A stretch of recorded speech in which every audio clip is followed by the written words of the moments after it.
Selamat datang ke podcast episod pertama kita. Ini kali pertama kita buat episod. Kali pertama kita rakam podcast kita pada hari ini di Borak Santai bersama dengan pejabat kesihatan MUA. Dan tagline kita bawa kali ini dari MUA untuk semua. Dan pada hari ini topik kita lebih kepada nafas baru berbulan Ramadan. Dan bersama dengan saya, kita ada dua orang tetamu yang cukup istimewa yang kita bawakan khas. Okey, so kita perkenalkan seorang demi seorang. Kita mula dengan Abang. Bang. Bismillahirrahmanirrahim. Assalamualaikum warahmatullahi taala wabarakatuh. Terima kasih kepada Cik Wes. Terima kasih juga kepada pejabat kesihatan daerah MUA sudi mengundang saya pada petang ni. Kali pertama jumpa Cik Wes, kali pertama juga jumpa Dr. Rosnah. Okey, saya Iqbal Yusof.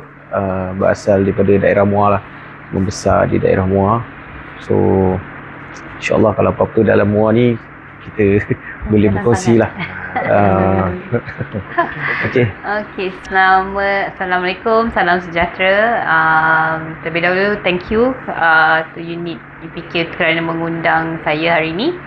So nama saya Dr. Rosnah binti Muhammad Tahir. Saya merupakan pakar perubatan keluarga. Dah berkhidmat di Klinik Kesihatan Maharani sejak tahun 2010. Tapi memegang jawatan pakar perubatan keluarga di Klinik Kesihatan Maharani sejak tahun 2019. So dah 5 tahun aktifnya. So kita tengok hari ni apa kita boleh bincang, apa kita boleh borak. Okey, saya rasa kita akan teruskan dengan kepada saya lupa nak beritahu. Okey, Encik Iqbal dia adalah merupakan bekas penagih asap. Kita boleh sebut macam tu penagih asap ataupun ex-smoker lah kita boleh sebut. So kita akan tanya dia bagaimana dia boleh terjebak ataupun terlibat dengan rokok. Macam mana pengalaman rokok tu? Saya nak tahu detail sikitlah. Sebenarnya kalau nak cerita pasal rokok ni, dia bermula daripada zaman kanak-kanak lah. Sekitar darjah 5, darjah 6 tu, kita dah diperkenalkan dengan environment rakan-rakan yang merokok. Awal. Sebab kita sekolah di kawasan bandar, jadi mungkin kenakalan tu lebih sikit lah. Percampuran tu kan. Jadi darjah 5, darjah 6 tu dah ada rakan-rakan dan saya sendiri pun bersama-sama lah. Dah pandai membeli. Maksudnya kalau pandai membeli ni, maksudnya akses untuk dapatkan rokok tu mudah lah. Zaman tu kalau Cik Wes ingat, kita boleh beli rokok batang. Rokok batang. Satu batang. Satu batang 30 sen dan hil kan, dalam tin bulat tu. So benda tu mudah untuk kanak-kanak membeli waktu tu. Duit sekolah RM1. Rokok baru 30 sen. Kan? Jadi tengok kawan beli, kita pun belajar beli lah. Betul. Itulah bermula daripada zaman sekolah lah, sekolah rendah. Okay. Saya pun pernah dengar jugalah memang zaman sekolah ni. Cuma saya nak tanya doktor, kalau macam pasien ke klinik tu, banyak tak kes yang sama? Maksudnya daripada zaman sekolah ke apa ke, pernah tak diorang dapat melalui pengalaman saya, kebanyakannya memang bermula daripada umur yang muda lah. Yang saya pernah jumpa seawal umur, selalunya lebih kepada mungkin sebab generasi kita berbeza sikit kan. Generasi saya lepas tu kita banyak jumpa bila dia bermula daripada sekolah menengah lah. Darjah 5, darjah 6 tu sekolah rendah kan. So kebanyakan yang saya jumpa bermula daripada sekolah menengah. Sebab di sekolah menengah ni kan mereka lebih kebebasan tu dah lebih sikit lah daripada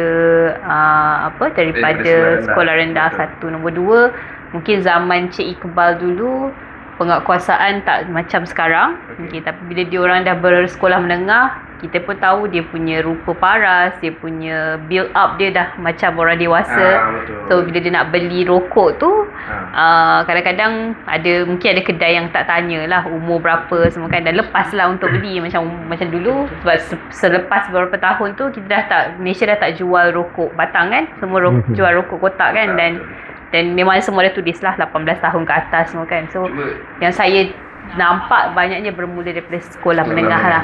Cuma saya berbalik tadi kepada Cik Iqbal lah, pasal rokok tadi tu. Daripada akses nak dapatkan rokok tu, Cik Iqbal cerita tadi tu, dia maksudnya awal awal sekolah menengah sekolah rendah ke sekolah menengah masa tu belum? Dia bermula, saya ingat saya darjah 5 tu kita dah mula belajar membeli. Sebenarnya sebab kita bukan Akses, macam saya cakap awal tadi, akses beli rokok batang senang lah kan masa tu. Murah kan? murah. Dia sebab satu lagi saya rasa bukan sebab pengokok kuasa juga. Dia mungkin orang yang jual rokok. Ya, Dia jual by dia sendirilah. Dia tak ada Betul? tak ikut kita cakap tak ikut undang-undang lah. ya betul. Betul.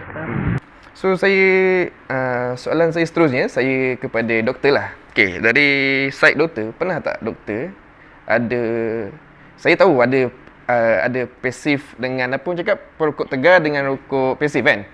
So saya nak tanya doktor, pernah tak dalam sepanjang doktor jaga untuk bahagian ni lah, pernah tak doktor ada kes yang seumpama macam anak dia tak merokok tapi anak dia pula yang sakit disebabkan rokok? Ada tak kes yang macam tu?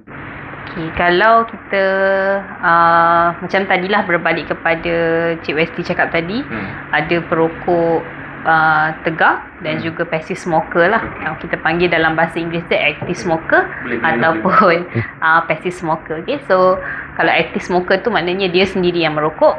Okay, dan kita ada passive smoker, bermakna dia boleh jadi secondary atau tertiary. So secondary ni bermakna dia rokok dan orang-orang mungkin sekeliling dia tak merokok lah. So dia dapat, orang yang secondary tu dia dapat asap rokok tu. Okay, kalau tertiary tu di mana most of the time dia rokok, dia tak rokok dekat pun dengan anak dia ke apa, dia rokok di tempat lain tapi asap rokok Yang terkena kepada berlekat pada baju. So selepas tu dia akan peluk anak dia ke apa, so dia akan menjadi, anak dia akan jadi tertiary smoker. Okay, so kes-kes macam ni kebanyakannya bila kita tengok yang kadang-kadang kanak-kanak yang berumur, kebanyakannya lah yang berumur 2 tahun ke bawah, di mana selalunya mereka datang dengan batuk, dengan demam, lepas tu dengan nafas yang laju kan. Okay, kebanyakannya ada juga kes di mana bila kita tanya kenapa, yelah kita nak tak nak kita kena apa-apa penyakit ni, most of the time kita akan tanya apa faktor risiko dia kan. Okay. So bila faktor risiko salah satu dia yang kita nampak, ayah adalah perokok lah. Walaupun most of the time ayah akan cakap saya tak merokok depan anak saya, kan. Tapi asap tu melekat di baju. Betul. Dan bila dia balik dari kerja ke atau dia merokok, katalah pergi makan bersama, dia rokok tempat lain, tapi lepas rokok tu dia terus peluk anak dia kan. Okay, so ada beberapa kes yang masa saya bekerja di hospital lah, ada yang mendapat jangkitan paru-paru, ada yang so dia bila kita tengok, yelah nak tak nak kanak-kanak yang berumur, especially yang bawah 2 tahun ke bawah ni, memang kita tahu sistem imun tak berapa kuat lagi, dia punya paru-paru pun belum lebih matang. So most of the time memang dia senang dapat jangkitan, tapi jangkitan tu menjadi lebih teruk disebabkan oleh rokok, tertiary smoker tu lah kita panggil tu. So Dia cerita pasal pasif ni, pengalaman saya sendirilah.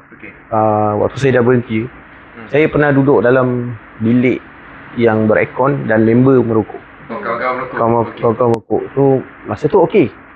Tapi bila balik rumah pukul 8 tu saya macam kena sesak nafas. Lepas tu saya refer pada hospital Muar. So rasa macam dah nak mati kat masa tu. Ambil nafas pendek. Dada macam rasa berat. masa tu memang dah berhenti merokok dah. Masa tu saya dah berhenti merokok. So saya boleh dikategorikan sebagai mangsa pasif lah. Betul pasif smoker lah. Sebab member merokok dalam ruang tertutup. Oh yelah, bilik tertutup, lepas tu asap tu tak tahu nak pergi mana. Lepas tu memang ke situ je yang ke kita je lah yang ni. Kita je ada. Rasa ada juga kes-kes yang di mana macam ada yang bukan perokok tapi dia dapat kanser paru-paru disebabkan oleh passive smoker jugalah. So ada juga terjadi. Tapi macam tadi kata pasal kanak-kanak tu memang ada lah. Ada kes macam memang tu ada lah. kes yang macam tu. So dia memang dah dapat, kiranya kanak-kanak tu memang dah dapat jangkitan lah. Tapi jangkitan tu menjadi lebih teruk, menjadi kanak-kanak tu menyebabkan paru-paru dia lebih macam orang kata macam menjadi, dia punya saluran pernafasan tu lebih kecut sebabkan dia adalah passive smoker lah. Okay. Tapi mungkinlah ada juga faktor-faktor lain, tapi still passive smoker ni memang contribute lah, boleh menyumbang jugalah. Faham. Okay, macam Cik Iqbal. Okay, Cik Iqbal berapa tahun dah berhenti merokok? 20 tahun dah. Ush, lama. Saya bermula. Saya mau nak masuk 41. 41 sekarang. Okey, saya bermula tu daripada sekolah kan. Sekolah rendah. Jadi umur 17 tu saya berhenti. 17 sudah berjaya berhenti lah. Wah. Itulah. Itu kepada soalan sebenarnya. Kenapa berhenti? Kenapa tu saya ada sebelum tu saya ada kena macam sesak nafas juga. Okey. Saya ingat 2 kali lah. Tapi saya tak beritahu mak ayah saya. Okey. Mak ayah tak tahu lah. Mak ayah tak tahu benda ni. Kan mak ayah tak tahu merokok ke? Mak ayah tahu, mak ayah tahu merokok. Oh, okey. Tapi masa kena sakit dada tu saya tak ada beritahu siapa-siapa. So 2 kali kena. So saya cakap, "Ush, tak boleh jadi ni kan." So saya masa tu boleh kata kuat jugalah merokok. Dah pandai beli downhill 7, naik ke downhill 14. Oh. dah expert dah bawa rokok ni. So bila kena 2 kali kena sesak nafas tu malam. Saya rasa macam tak boleh jadi ni. Kena ambil Inisiatif sendiri untuk berhenti lah. Oh. Saya rasa tekak saya kering. Okey. Macam tak ada air liur dalam tung. Dada saya laju. Okey. Saya dah berpeluh. Itu mungkin itu simptom. Kalau macam tu simptom mungkin kalau berbalik ke, kalau tanya saya lah, kalau saya boleh ni jawab sikit, saya rasa itu nampak macam simptom nak serangan jantung. Ya. Ya. Betul. So sebab satu Cik Iqbal ambil rokok pada usia yang sangat muda. Okay, so Jadi dalam 5. Belajar 5 tu dah mula belajar.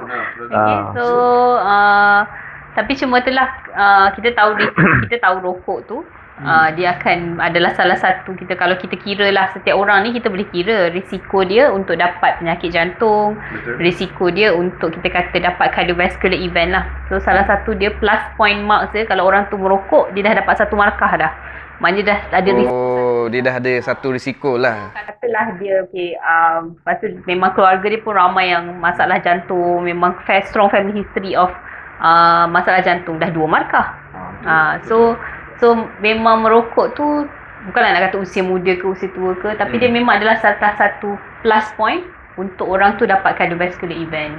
Oh, dia maksudnya memang kira macam kita merokok ni, contoh macam saya dengan abang, kita kosong-kosong. Tak ada penyebab untuk kita kena sakit jantung lah dalam bahasa mudahnya. Tapi bila saya merokok, saya dah jadi plus point satu. Untuk peluang dia dapat sakit Cik tak merokok jadi kosong. Macam tu lah. So lepas tu katalah dia ada kencing manis. So dah ada satu plus point lagi. Dah 2. Orang yang tak ada kencing manis, orang yang ada kencing manis tapi dia tak merokok, dia kira ada 1 markah kencing manis lah. Orang tambah pula merokok dia jadi 2 markah tu. Macam tu lah. So dia akan kira macam tu untuk sebagai seorang doktor, sebagai seorang yang kita kata healthcare provider lah, most of the time kita bagi tahu relevan ni kepada pesakit supaya dia tahu okey, bila dia berhenti rokok maka dia akan berkurang. So sebab benda-benda lain macam salah satu yang kita tak boleh modify adalah satu seks, maknanya kita lelaki atau perempuan. So kita tahu lelaki lebih tinggi risiko untuk dapat cardiovascular event. Okay, then satu lagi kita tak boleh ubah adalah umur lah. Kita tak boleh reverse umur kita. So tapi kita boleh reverse from smoking jadi tak smoking. Kita boleh reverse diabetes, selalunya kita mungkin tak reverse tapi kita boleh control. So bila dah bagi control yang bagus pada kencing manis, kita tahu kita punya markah tu akan berkurang untuk dapat cardiovascular event. So benda yang kita boleh kawal, benda tu lah kita nak kawal. Umur kita tak boleh kawal, kita tak boleh nak patah balik pun umur. Kalau macam kalau macam apa kita cakap, kalau macam kita punya merokok tu kita boleh kawal, so kita kawal lah benda yang kita boleh kawal, betul. Balik pada tu lepas tu jadi apa? Yang rasa saya hilang sendiri ke macam mana? benda tu hilang sendiri. Sakit dada tu hilang sendiri. Tapi kan umur 11 tahun sampai 17 tahun tu merokok, tiba-tiba berhenti, maksudnya awak berhenti mengejut ke berhenti? Tekan mengejut lah.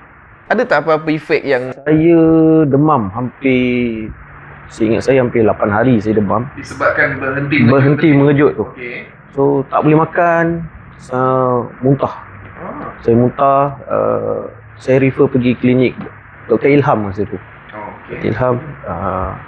Ilham bising juga lah masa tu, marah kan. So dia kata kau teruskanlah, berhenti dia cakap. Teruskan berhenti. Sakit tak dapat. Sebab saya tak ingat lah, tapi dia cakap benda tu macam proses penyah nikotin dalam badan saya, demam tu. Betul. So saya kuatkan semangat, saya berhenti. Sampai satu tahap saya dah tak boleh duduk dengan orang merokok. Saya akan rasa tak selesa sangat. Benda tu saya dah rasa macam maksudnya saya dah boleh jauh daripada rokok. Kalau tak sebelum tu bau rokok kita dah rasa nak merokok. Lepas tu lepas makan tu dah ada rasa nak merokok. Setuju kalau berbalik kepada doktor tadi, kalau macam simptom-simptom dia tu, macam apa yang Cik Iqbal alami ni, kalau macam betul ke ataupun sekadar mitos lah, kalau kita nak berhenti merokok, tiba-tiba kita mengejut berhenti merokok, memang kita akan rasa sakit ke memang ataupun ada itulah. Bila kita merokok, kita ada nikotin lah dalam rokok. So nikotin ni selalunya dia akan dia akan duduk dekat dalam reseptor dalam otak, dia akan keluarkan satu hormon. Most of the time dia akan stimulate hormon dopamin. So orang akan rasa gembira lah. Orang panggil euphoric dopamin. So bila kita rokok tu kita akan rasa tenang, kita akan rasa macam happy kan. Okay, saya tak pernah merokok lah, tapi yang kita secara teori je macam tu. Okay, so dan bila dia macam tu, dia akan perlu, hari ni dia perlu sikit untuk bagi dia stimulate, besok dia perlu lebih banyak. Macam tadilah cik cakap, mula-mula sebatang, lepas tu naik 3 batang, lepas tu naik 7, dahil 7, tu naik dahil 14. Saya pernah dengar yang ni. Saya pernah dengar. Sorry tu saya menjelas sikit. Saya pernah dengar yang ni sebab saya ada dulu saya pernah hadir satu kursus lah. Dalam kursus tu cakap, kita merokok ni, kita nak hit target yang pertama kita rasa masa kita merokok. Maksudnya bila kita ambil rokok, kita rokok yang pertama kali ni first time kita rasa, yang sedap dia yang kali ini ni, dia takkan sama sebatang macam sedap yang ni nanti seterusnya. So bila kita nak capai balik rasa sedap yang sekarang ni, kita nak kena tambah lagi dua baru kita dapat hit yang sama. Betul macam tu. So most of the time dia akan bertambah. So macam contoh paling dekat kita dah nampak dan Cik Iqbal cakap kan, daripada 2 batang jadi 7 jadi 14. Okay, so dan lepas tu kita akan masuk kepada proses dikatakan ketagihan, di mana kita bergantung pada benda tu, kita obses dengan benda tu supaya kita dapat satu yang kita nak rasa, yang kita nak tu, tapi at the same time dia bagi some problem lain, problem kesihatan, problem sosial. Okay, dan bila kita kata orang tu dah ketagihan, bila kita kata macam tu lah, most of the time dia akan stop. Okay, so bila dia rasa macam okay lah, I think I need to stop adalah sebab ada orang kadang-kadang bila patient saya tanya, okay kenapa nak berhenti rokok, kata sebab saya nak kahwin. Okay, good. Okay, so kenapa nak berhenti rokok, kadang-kadang bila dia orang akan cari sebab lah kenapa dia nak berhenti rokok. So bila dia berhenti rokok tu, ada yang berhenti rokok abruptly, maknanya most of the time kita pun akan suggest, okay you have to stop, we have to give date, bila kita kena bagi tarikh bila kita nak berhenti rokok. So bila dia berhenti rokok, dia dah ketagihan, maknanya dia perlu dos banyak untuk sampai. Jadi tiba dia tak merokok. Okay? So dia akan ada withdrawal. Maknanya yang dia nak tu dah tak dapat, so dia akan rasalah macam tu, rasa demam. Itu yang Cik Iqbal rasa tadilah. So betul lah yang macam tadi dia kata dia ada pergi jumpa doktor dekat klinik kan, doktor pun cakap ini adalah tanda-tanda di mana macam orang kata penyah toksin lah, nikotin tu kan. Okay. Tapi dia lebih kepada kita panggil macam withdrawal lah. So kita akan rasa macam nak demam lah, ada orang rasa macam muntah lah, selera makan tak ada lah.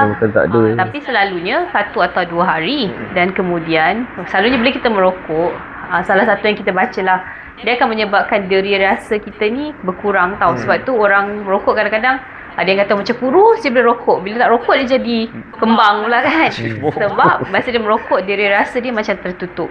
So bila dia dah start, okay, mula-mula dia akan ada withdrawal. Pas withdrawal dia katalah dia berjaya menghadapi withdrawal tu, dan dia akan kembali normal lah, maknanya dia punya receptor semua dah tak pernah makin okey. So dia akan start balik ada deria rasa semua kan. So dia akan start rasa makan tu sedap. So dia akan makan lebih banyak. So dia rasa macam, betul orang cakap, oh saya berhenti rokok sebab tu saya gemuk. Tapi bukan sebab tu. Sebab masa dia merokok, dia rasa dia macam makan tapi dia tak ada kenikmat. Dia rasa makan tu tak ada. Bila dia makan tu, dia akan lebih rasa.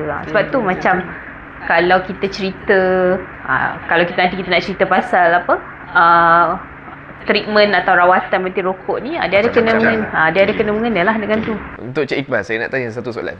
Cik Iqbal sehari berapa batang?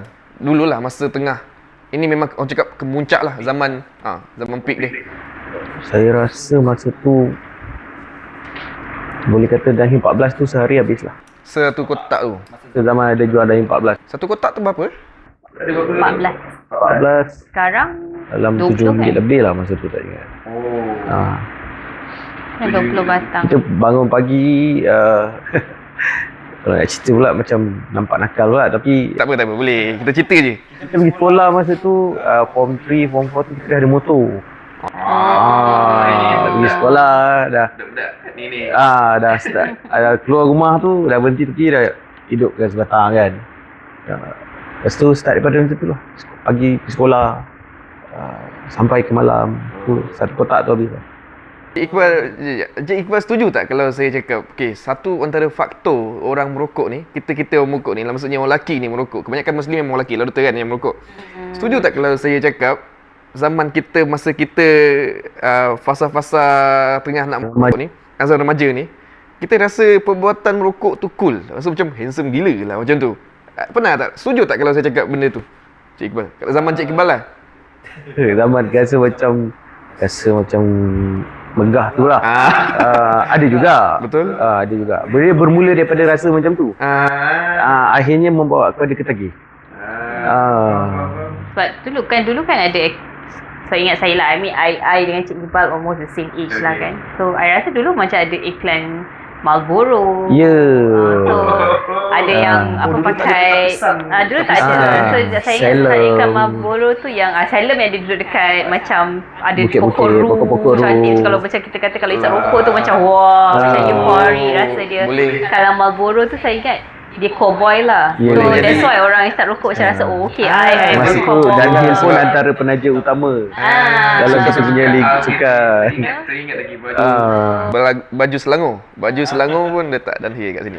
So bila ada penguatkuasaan, ada semua rules ni kan, so dia tak boleh taja semua kan, so it's a good thing lah, so that kadang-kadang kids dia pun dah tak macam kids nowadays lah, anak-anak kita kan, dia macam tahu kalau orang tu mungkin dalam keluarga yang merokok semualah, tapi dia orang tak adalah pendedahan macam zaman-zaman kita lah kot kan. Yang kelas hari tu Salem tu pun saya ingat lah. Masa zaman-zaman tu mesti Cik Iqbal rasa macam buat motor, usap rokok, memang paling keren.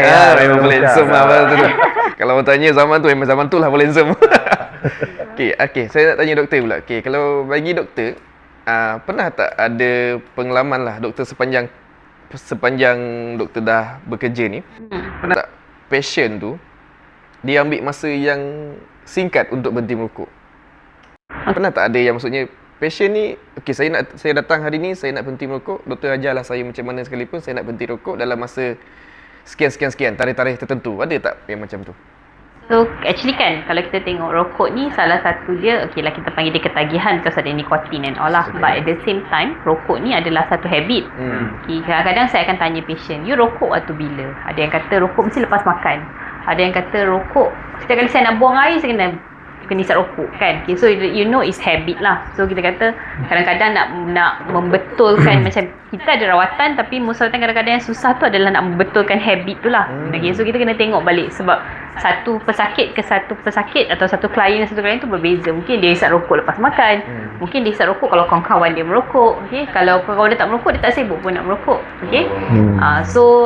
Tetapi kalau kita kata selalunya patient akan datang dan kata, doktor saya nak berhenti rokok. Kalau tadi berbalik kepada soalan, kata ada tak yang nak berterus-terus berhenti rokok? Ada, most of the time kalau dia dah dapat penyakit lah. Yes, itu yang saya nak tanya dah. So kadang-kadang macam dia kata saya baru keluar ward, saya dapat jangkitan paru-paru, doktor kata memang sebab saya merokok. Ada yang kata saya dapat serangan sakit jantung, so doktor kata saya kena berhenti rokok. So ada yang akan datang dan minta kita untuk bantulah. So dan most of the time kadang-kadang dia dah berhenti dah, cuma dia kata doktor rindu-rindu lah doktor. Dia akan rasa, yelah macam kita kata tadi lah, ketagihan dan withdrawal tu akan ada. Rasa rindu rokok. So most of the time kalau kita sebab tu saya kata dia macam habit, sebab dia rasa macam kadang-kadang kan kalau kita perasan dia mesti nak cari dalam poket dia rokok. Kan sebab dia habit. Rindu tu ada, tapi hati tu kena Itu yang saya cakap. Itu berbalik kepada habit yang doktor cakap tadi tu. Saya ada satu terdengar degatlah satu. Dia, doktor kalau nak tahu orang tu merokok, senang dia boleh detect tangan kita kat sini. Betul doktor Lepas tu kalau berbalik kepada habit tadi tu, ada juga orang yang merokok yang saya kenal lah, kenalan kita lah. Dia merokok disebabkan dia rasa benda tu dah jadi macam bila tangan tak macam ni, dia rasa macam tak best. Yes, something missing betul. Tu yang saya kalau macam doktor cakap tadi tu pun ada yang berhenti disebabkan penyakit. Okey, itu yang saya nak tahu sebenarnya. Dia disebabkan penyakit ni, mostly memang penyakit apa doktor yang macam Selalunya sebab kita tahu kan rokok, macam saya katalah, rokok adalah salah satu faktor kepada cardiovascular event. So selalunya dah dapat serangan jantung, dia dah rasa, yelah, bila dah rasa serangan jantung, siapa-siapa pernah rasa serangan jantung tu, saya tak pernah rasa lah, tapi bila kita dengar cerita apa yang kita belajar, kita tahu most of the time macam dah sakaratul maut lah juga kan. Betul lah. So diorang lepas tu dia akan rasa okay, bila doktor pula kata okay, you ni one of the factor because you merokok, so dia dah tahu dah okay, I have to stop. Okay. So ada juga yang berhenti rokok sebab anak dia tak sihat. So dia kata saya kena berhenti sebab saya rokok lah anak saya jadi macam ni. Okay, ada juga yang nak rokok kata sebab girlfriend kata kalau nak kahwin kena berhenti rokok. Ada. Okay, so demi cinta semua boleh buat kan. Okay, so ada. Okay. So most of the time kalau orang nak berhenti rokok, okay, kita cerita sikit untuk kita nak promote lah rawatan untuk berhenti rokok kat klinik-klinik kesihatan dekat MUA ni kan. Okay, so most of the time kita mengalu-alukan orang-orang yang nak berhenti merokok. Okay, so datang dan jumpa dengan doktor, dan selalunya kita ada program yang sangat teratur di klinik kesihatan di mana kita beri, okay, so selalunya kita akan cakap dekat patient dulu bila you nak berhenti rokok. Okay, you boleh pilih. Ada yang kata saya nak hari ni juga. Ada yang kata doktor bagi saya masa, saya nak start berhenti rokok awal Ramadan. Dan saya selalunya selalu kalau patient saya merokok, saya suka bagi ni nak Ramadan, paling baik sekali masa Ramadan ni, maksudnya siang memang takkan merokok. So kita kata kenapa you nak kena tunggu lagi kan. Okay, Ramadan kita start berhenti rokok. Okay, ataupun ada juga yang macam kata saya nak berhenti rokok masa birthday anak saya. So kita bagi dia time. Okay? So dan bila dia berhenti rokok, dia perlu berhenti. Maknanya satu, okay, dia kena, salah satu tips lah, bagi tahu ahli keluarga saya nak berhenti rokok.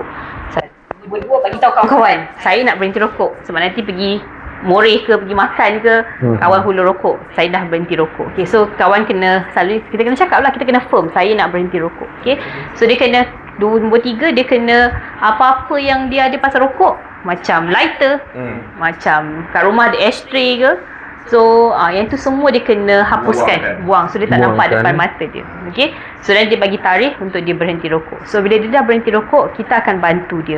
Okay, sebab bila berhenti rokok, dia akan dapat withdrawal, dia akan rasa rindulah, dia akan rasa saya selalu panggil kadang-kadang patient dah rindu-rindu ke, dia kata rindu-rindu lah doktor, kadang rasa macam nak cari, bila bau tu rasa macam tak tahan kan. Okay, so kita akan bantu. So kita bantu dengan ubat.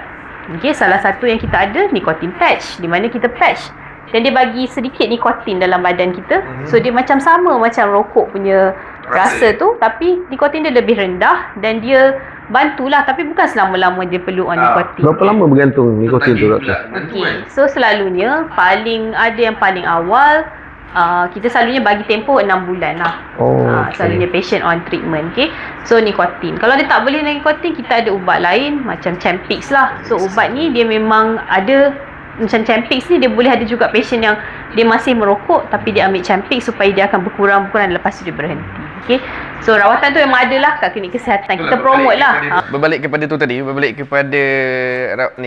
kepada rawatan tadi tu, dia klinik berhenti merokok lah, senang disebutkan klinik berhenti merokok. Dia kalau di MUA kita ada berapa klinik yang ni? Klinik kesihatan ada 11 dan semua klinik kesihatan di dalam MUA menawarkan perkhidmatan berhenti merokok. Okay, dan perkhidmatan berhenti rokok kita teratur lah nanti, dan dia macam ada farmasi yang akan telefon seminggu lepas tu dia akan telefon, okay, rasa macam mana, ada apa-apa. Free doktor Free percuma treatment. Dan sekarang ni pun saya dengar bukan dengar lah, ini memang saya one of the wellness hub punya ni HCO. Kalau dekat kita punya kalau dekat pejawatan kita, saya HCO lah. Tapi kita di wellness hub pun sekarang ni, kalau macam di Johor kita ada 3 wellness hub. Sekarang ni pun diorang dah start ada klinik berhenti merokok lah untuk ni. dalam awareness hub tu dah ada klinik berhenti merokok. Ada pegawai yang akan membantu kita jugalah. Ni shout out lah untuk awareness hub. So dia free. Dia Dan free. ada berapa step? Dia ada beberapa follow up lah. Dan selalunya kita kata berjaya tu dalam 6 bulan. Penjaya tu dalam. Tapi ada je pesakit yang macam 6 bulan dia dah berhenti, tapi dia macam kadang-kadang dia perlu sokongan, dia perlu lagi ubat on and off. Kita masih lagi akan follow up dia lah. Tapi dia percuma lah. Dia percuma. Tak ada bayaran apa-apa semua. Bayaran kerajaan tu klinik RM1 lah. Tapi ubat-ubatan, Khidmat nasihat tu khidmat semua nasihat free. yang macam farmasis kena tanya setiap minggu ubat macam mana semua tu kan, side effect semua tu diorang akan tengok tu memang secara percuma. I think wellness pun diorang dah start panggil lah. Which is good lah. Okay. Untuk Cik Iqbal, saya ada soalan satu lagi. Sebelum tu kita ada satu soalan lagi untuk Cik Iqbal. Sepanjang Cik Iqbal merokok ni, apa yang Cik Iqbal rasa macam satu kerugian yang besar lah sepanjang merokok tu? Duit memang satu lah. Memang duit lah. Okay. Lepas tu yang saya, dia ni pengalaman lah. Baru saya tahu ni bila doktor cakap apa yang saya kena, yang saya alami tu simptom kepada serangan jantung. Betul. So benda tu memberi saya satu kesedaran. Okay. Waktu tu saya rasa saya baring. Saya dah rasa macam nak beritahu mak ayah, takut. Saya rasa macam aku baring ni baring lah. Kalau besok aku bangun hidup lah. memang dah orang cakap memang dah sampai tahap macam tu. Sampai tahap macam tu. Dia takut nak beritahu mak ayah tu, takut kena balik. Takut kena balik kan. Betul. Masa tu kita pun information berkenaan dengan serangan jantung ke apa kita tak didedahkan lagi. Dah rasa macam kita pun tak tahu. So rasa macam okey lah ni. Baring. So pada saya tu satu kerugian lah. Okay. Bila dia bukan duit lah sebenarnya. Bukan duit. Kesihatan. Kesihatan lah tu. So saya decide, saya cakap tak boleh jadi ni. Aku rasa aku kena berhenti lah. So saya ambil keputusan berhenti. Macam yang saya cakap tadi, saya demam hampir 8 hari, muntah-muntah. So saya refer doktor, dia kata penyahkan nikotin tu. So alhamdulillah sampai hari ni saya steady lah. Akhirnya mak ayah tahu ke tak merokok? Mak ayah tahu. Tahu dia tahu merokok. Mak ayah tahu merokok tapi tak tahu yang kena sakit dada tu. Dia macam mana kita cakap kalau macam sakit jantung ni kalau dia ubat dia memang satu je lah kalau macam kita merokok kan. Kita berhenti merokok. Itu je yang dia punya orang cakap dia punya satu ubat dia lah yang betul-betul ubat untuk sakit jantung ni memang berhenti merokok. Dia sebab kalau kita merokok ni, kalau pada saya lah, selain daripada kesihatan, duit memang nama ni. Satu lagi ialah family kita. Saya rasa lah family yang penting untuk kita. Sebab kalau kita merokok, macam doktor cakap tadi, kita ada passive. So passive smoker ni, bila kita dah berkeluarga, lepas tu kita merokok, anak kita pula yang sakit, bini kita pula yang sakit disebabkan kita. Itu saya rasa macam dia punya ni jugalah. So turning point Encik Iqbal untuk berhenti merokok adalah disebabkan ni lah, kesihatan lah. Rasa macam masa tu memang nyawa di hujung tanduk tu. Betul-betul hujung tanduk. Dan lepas tu pun benda tu ditambahkan dengan kita punya bacaan. Saya start baca bila kahwin tu, kita membaca berkenaan dengan kesihatan macam doktor kata anak-anak kita lah. Pembesaran anak tu. Betul. So saya rasa macam teruskanlah, tak perlulah saya merokok benda ni. It's good thing lah untuk berhenti sebenarnya. Kita pun memang patut lah. Salah satu faktor kenapa orang-orang merokok jugalah, I mean like in the family merokok, kalau ada dalam keluarga dia pun merokok. So dia dah biasa kan, so access to rokok pun senang. So salah satu faktor lah. So kalau mak ayah tak merokok, so most of the time kita harap anak-anak pun ikut jejak langkah yang sama lah. Cuma doktor saya memang kalau dengan kawan-kawan saya agak lantang sikit lah berkenaan dengan merokok ni lah. So partner saya berdua ni pun dia merokok. So kadang-kadang saya macam kau ni merokok macam tu lah. Tapi hari ni saya tak tahu lah pandangan doktor. Saya pula jadi moderator tanya. Saya risau berkenaan dengan vape. Macam mana? Okay. Kalau anak-anak. okey. Sebab hari ni anak saya dia tak merokok, dia tak hisap vape lah, tapi anak saya dia ada akaun Shopee. So dia belikan kawan dia. Anak saya sekarang form 4. Sebelum doktor jawab tu, saya Cik Iqbal, kalau ada orang di sekeliling Cik Iqbal merokok, Cik Iqbal ada hak untuk bagi tahu jangan merokok dengan saya, jangan merokok kat sini. Cik Iqbal ada hak untuk benda tu. Saya ada hak. Kita ada hak untuk benda tu dan kita panggil dalam KKM lah kita punya ni speak out. Maksudnya kalau kita rasa macam benda tu, contoh kat kedai makan, kita tengah makan, orang belakang tengah merokok. Kita boleh suruh dia berhenti merokok. Itu kita punya hak lah untuk kita ni. Okey, doktor silakan. Okey, untuk vape, so problem dengan vape adalah dia adalah inhalation product juga. Satu, memang akan ada ketagihan juga. Dan ada separuh produk vape yang kita kata kadang-kadang dia kata dia tak ada nikotin, dia just flavor kan. Most of the time flavor lah. Macam-macam flavor, mango flavor, strawberry flavor lah. So problem dengan dia adalah most of the time dia adalah the flavor tu adalah flavor makanan. Buah-buahan. So dan benda tu sepatutnya bila dia dipanaskan dia jadi macam liquid, lepas tu kita makan. But dengan vape kita inhale.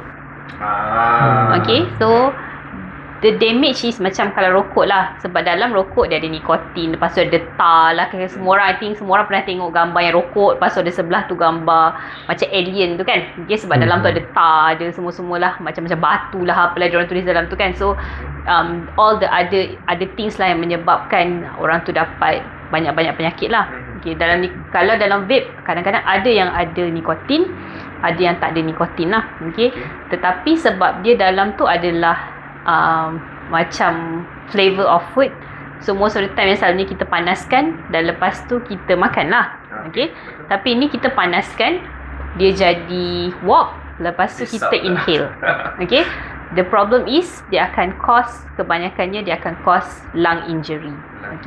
So sekarang bila kita tengok even KKM pun tengah kita tengah mencari, kita tengah report case lah. Kalau ada case yang ada lung injury disebabkan oleh vape, case tu perlu dilaporkan kepada kesihatan. Sebab kita nak tahu berapa numbers yang ada, and then kita nak tahu memang kita nak statistik tu lah, sebab benda tu dah berlaku. Ada salah satu paper, paper in US dah pernah reported ada one time tu.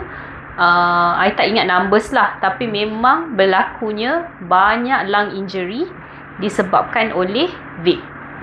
Sebab dia macam benda tu kita patut makan, tapi kita duk inhale benda tu dan dia menyebabkan selalu pernafasan dan juga kita kata sel-sel dalam paru-paru tu berubah bentuk dan rosak. So dan dia menyebabkan kita kata paru-paru bocor lah, paling senang kita kata. Dan di mana bocor tu angin tu dah keluar di lain.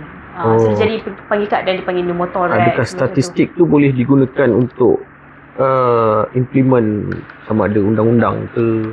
Undang-undang tu besar nak cakap. Apa ke?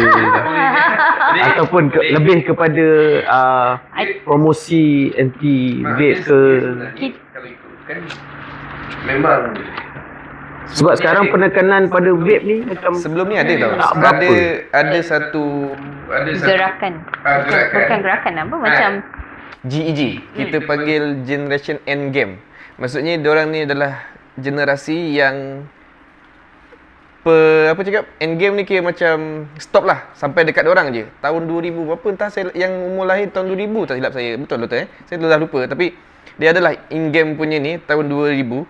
Cumanya bila sampai dekat kita punya ni dia bertukar balik. So tu yang jadi. Saya paling suka masa pelaksanaan saman, masa tu direct saman. Kalau orang merokok. Masa tu implement 2019 2020 kot. betul. Masa tu nampak macam 2018 2019. Masa tu nampak di bawah Dr. Zulkifli. Nampak macam Yes, nampak itu the good thing implement sebenarnya. dia baik. Sekarang ni pun still ada lagi. lagi. Still ada lagi. Ah. Cuma kekangan dia sikit lah, itulah kekangan dari kuyup kekangan kita tak ni lah kita So, even vape tu pun adalah beberapa kekangan. Tapi kalau dari segi kesihatan, kalau kita jumpa di klinik, kalau kita most of the time doktor akan tanya anda merokok. Okey, dan dia kata okey, saya tak merokok. Dan second question yang selalu kita minta untuk tanya juga, you isap vape tak? Okey, kalau you tak rokok. So dia kata okey, isap vape. So and then dari segi kesihatan kita akan katalah okey, this is what will happen to you. Okay, so dan kita tahulah kesan dia, dan memang dah terbukti lah daripada evidence have shown lah memang ada lung injury disebabkan oleh vape. Dia sekarang ni pun bukan sekadar vape je ada tau. Ada yang diorang panggil pod, yang kecil. So ni dia senang dibawa ke mana-mana kan. Hisap yang tu. Ada satu lagi yang baru, diorang boleh custom sendiri benda tu. Masukkan ini, masukkan itu, masukkan ini, masukkan itu. Kan ada satu surat khabar yang saya baca tarikh berapa, saya dah lupa. Tapi dia menyebabkan orang tu jadi penagih dadah. Disebabkan benda tu. That is what we concern of lah. So harap statistik yang dapat tu dapat Betul, yang itu yang membawa kita kepada sedang satu tahap. kumpul lah. Tapi Kita nak tengok kat Malaysia penekanan undang-undang, how many yang disebabkan oleh lung injury disebabkan oleh vape lah. Itu yang kita sedang mencari lah.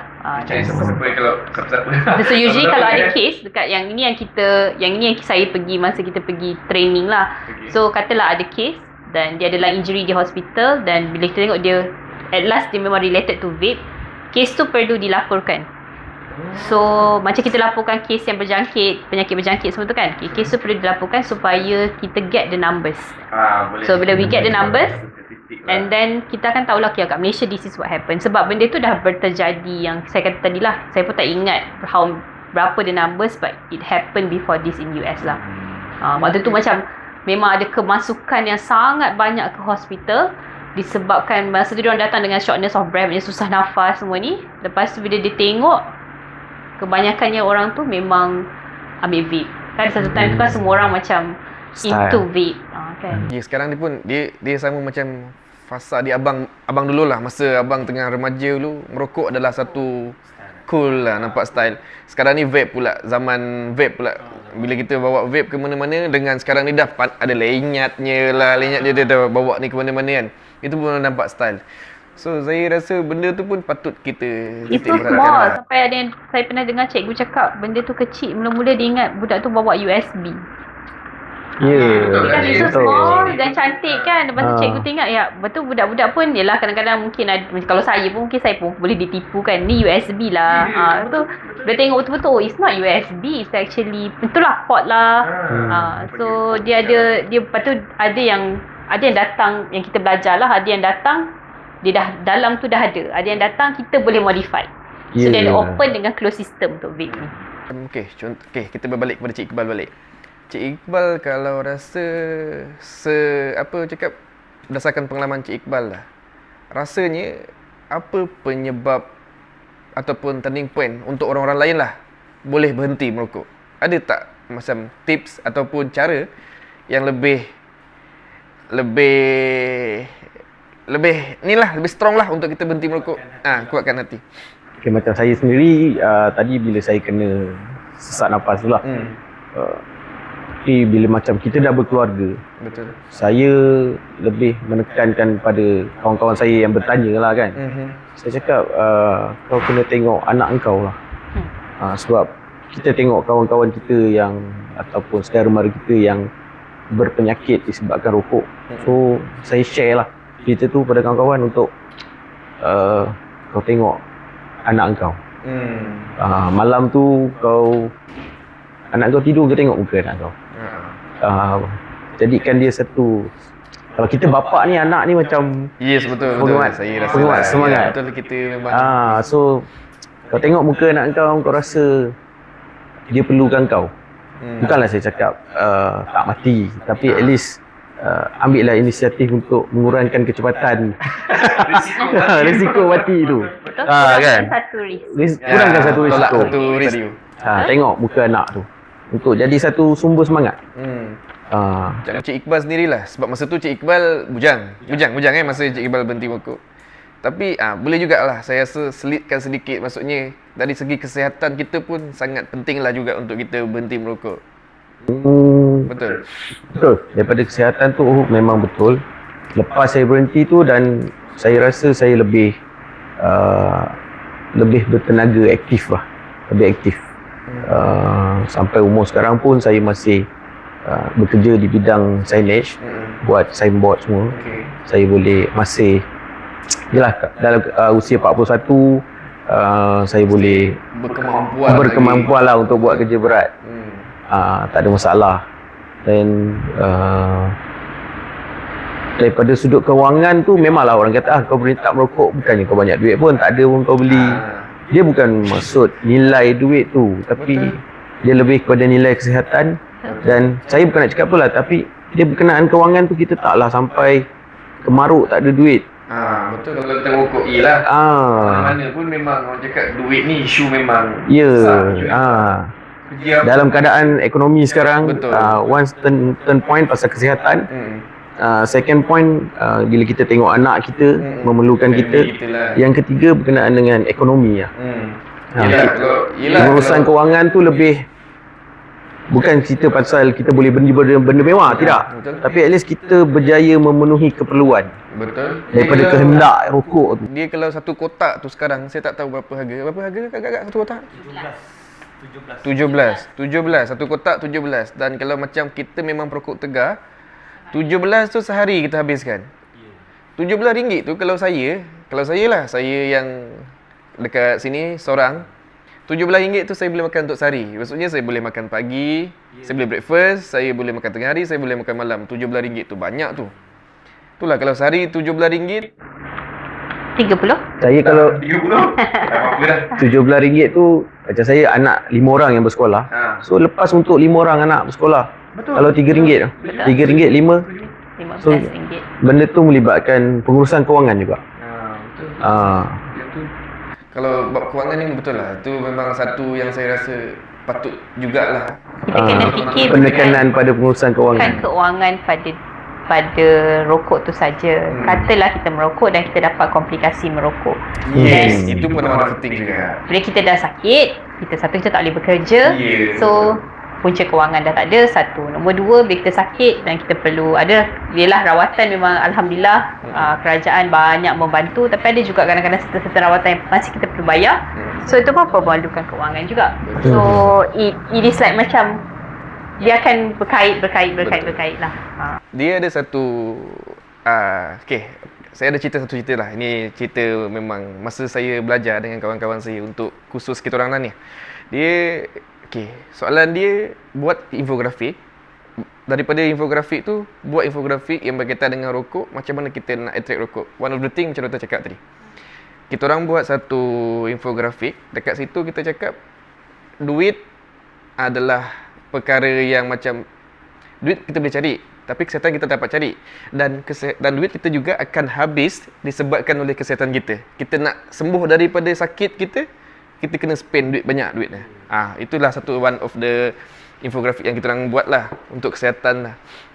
Kepada doktor pula saya ada satu soalan. Kira macam apa caranya yang terbaik untuk kita berhenti merokok? Ada tak tips-tips dia? Macam tadi you cakap turning point kan. So kalau pesakit datanglah ke klinik, atau kadang-kadang kita tak jumpa kat klinik juga, kita ada outreach program where kita jumpa klien dekat luar semua kan. So most of the time, salah satu yang kita kena sebagai seorang healthcare provider, one of the thing you always do, kita kena tanya dululah, orang tu merokok ke tak? Sebab kita tak boleh pukul rata semua orang kena berhenti rokok kan. Ada mungkin yang tak merokok, so kita kena tanya merokok ke tak. Lepas tu kita akan kena tanya, ada rasa nak berhenti rokok tak? Lepas tu kita kena assess lah berapa banyak semua tu kena tanya. Dan kita kena tanya ada rasa nak berhenti rokok ke tak. So kalau dia masuk dalam keadaan di mana saya nak berhenti rokok, so kita kata dia dah masuk action phase. So bila dia kata dia masuk action phase, kita dah kena arrange dia, dan maknanya kita dah kena susun atur lah. Ni adalah step yang you kena buat. Dan lepas tu kita akan bantu dia, kita akan assist dia untuk berhenti rokok. Dan ada juga orang di mana dia kata, tak naklah doktor berhenti rokok. Bila kita sampai dekat tu kan, adakah encik rasa nak berhenti rokok? Dia kata, saya tak ada rasa nak berhenti rokok. So kita panggil stage tu ada pre-contemplating stage. Maknanya dia tak ada rasa pun nak berhenti rokok. Dan pada waktu tu, kita nak berhenti di situ sebagai seorang healthcare provider, sebagai orang yang kita nak kata memberi nasihat kesihatan. Kita kata okey, kita kena bagi dia tahu kenapa. Okey, kita kata dalam pada keadaan tu kita kena bagi pasal 5R. Okey, di mana satu kita akan kata risiko dia apa. Kalau you terus merokok, this is what will happen to you. Macam saya cakap selalu, satu kadang kita akan kira lah ni CV event yang akan happen if you merokok. Okey. Nombor dua, kita kata relevan dia apa. Kan cerita-cerita macam ni lah. Kita cakap relevan dia, duit akan ada, awak lebih sihat, anak sihat. Mungkin lepas tu anak-anak awak pun tak ikut jejak langkah awak untuk merokok. Okey. Dan kita akan kata bila you berhenti rokok, apa you dapat reward dia. Kalau seorang Islam, alhamdulillah lah, lebih banyak pahala, tak berdosa. Okey. So kita kata apa reward dia bila dia berhenti rokok. Okey. Dan selalunya dia akan cakap, saya dah cuba dah tu semua doktor, tapi ada juga kekangan, which is roadblocks lah most of the time. Okay. Dan kita akan cuba bantu dia. Apa roadblocks dia? Dia kata kawan-kawan sama rokok. Okay, tak apa, kita boleh, you can, kalau you nak, kita boleh panggil kawan dia untuk kita bagi tahu. Ataupun dia kata ayah saya pun merokok ke apa ke kan. Okay, so kita kata itu roadblocks dia lah. Dan lepas tu tak berjaya juga, then there comes repetition. Kita repeat lagi sekali. Mungkin dia datang, kita cuba lagi. So tapi saya selalu cakap dekat pesakit saya lah, kalau yang Islam lah, selalunya saya cakap okay, you nak berhenti rokok, apa-apa dalam hidup ni kan kita kena ada niat. So most of the time kita akan cakap sahaja aku berhenti rokok kerana Allah Ta'ala, InsyaAllah mesti boleh berhenti rokok, especially nak Ramadan ni. Betul, ini nafas baru bulan Ramadan ni. Okay, rasa kita dah 50 minit bercakap saja. So saya rasa ini last word daripada Cik Iqbal kepada kita punya penonton, sempena dengan nafas baru bulan Ramadan ni. Esok kita dah nak start berpuasa. Tak boleh minum dah. Esok dah tak boleh minum dah. Okay, Cik Iqbal, last word. Sebenarnya ada kawan-kawan yang ada nak berhenti merokok tu, dia ada mindset lah. Okay. Setting mindset, kuat semangat. Dan macam doktor cakap tadi, nawaitu tu kerana Allah Ta'ala. InsyaAllah kita boleh bertahan. Lepas tu kena ingat punya baiknya Kementerian Kesihatan kita free, percuma. Treatment untuk berhenti merokok tu, saya harap rakan-rakan semua boleh rujuk lah pada yang pakar yang ada menyediakan khidmat nasihat untuk berhenti merokok. So boleh cubalah. Okay, doktor, last word. Ini last word. Besok dah Ramadan. Selalunya bulan Ramadan ni bulan yang baik, bulan yang bagus. Okay, ada juga yang bukan Islam pun berpuasa pada bulan Ramadan kan. Okay, so take this opportunity. Siapa-siapa yang nak berhenti rokok, yang kita bagi tadi pre-contemplating stage kan, nak ke tak nak tu. Okay, so take this opportunity untuk berhenti rokok. Kita di KKM kami sedia membantu. Okay, so you are welcome. Okay, sampai di sini saja tuan-tuan dan puan-puan, kita punya podcast kita pada kali ini di Borak Santai. So seterusnya mungkin kita akan jemput orang lain lagi. So kalau ada apa-apa yang kurang, saya minta maaf. Dan kita jumpa lagi di lain hari, di lain masa. Thank you. Bye guys.